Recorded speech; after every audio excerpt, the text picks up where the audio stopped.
வாழ்க வளத்துடன் வளர்க நலத்துடன். இன்றைக்கு நாம் சாத்விக் சமையலில் வெண்பொங்கல், புதுசாக நியூ டைப் ஆஃப் வெண்பொங்கல், இந்த உளுந்தால் சேர்த்து பண்ண போகிறோம். இது ஒரு டேஸ்டியாக இருக்கும். இது எப்படி செய்யுதுங்கிறத இன்றைக்கு நம்ம பார்க்கலாம். வாங்க போகலாம். சாத்விக் சமையலில் முதல்ல 1 கப்பு ரா ரைஸ் பச்சரிசி எடுத்துங்க. அதை லைட்டாக சும்மா ஃப்ரை பண்ணணும். சும்மா சூடானா போகிறோம். ஒரு லிப்பை செட்டு போட்டு அதே மாதிரி 1/2 கப்பு உளுத்தம் பருப்பு அல்லது உளுந்து எடுத்துங்க, வெள்ளை உளுந்து. அதையும் அதே மாதிரி ஒரு கொஞ்ச நேரம் ஜஸ்ட் ஒரு ஃபியூ செகண்ட்ஸ் அதை அப்படியே ஃப்ரை பண்ணிவிட்டு, அதாவது வறுத்துட்டு அதையும் எடுத்துங்க.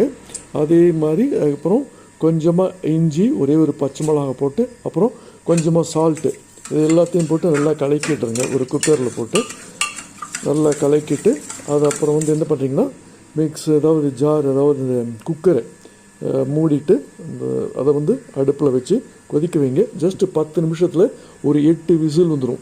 8 விசில் 10 விசில் வந்தோடனே ஸ்டவ் ஆஃப் பண்ணிவிடுங்க. அப்புறம் ஓப்பன் பண்ணி பார்த்தா ஒரு 10 நிமிஷம் கழிச்சு ஓடும்போது தான் பொங்கல் ரெடியாக இருக்கும். அப்புறம் முந்திரி பருப்பு, ஒரு 4-5 முந்திரி பருப்பை உடைச்சி போட்டு நெய்யில் 2 ஸ்பூன் நெய் விட்டு வறுத்து அதை அப்படியே சேர்த்துங்க. அதே மாதிரி மிளகு ஒரு டீஸ்பூன், அப்புறம் ஜீரகம் ஒரு டீஸ்பூன், அதையும் அதே நெய்யில் வறுத்து கொஞ்சம் பெருங்காயத்தூள் வேணுன்னா அதையும் போட்டு, அதுக்கப்புறம் கறி லீவ்ஸ், கருவேப்பிலை, அதையும் போட்டு நல்லா வறுத்து பொங்கலில் போட்டு மிக்ஸ் பண்ணிவிடுங்க.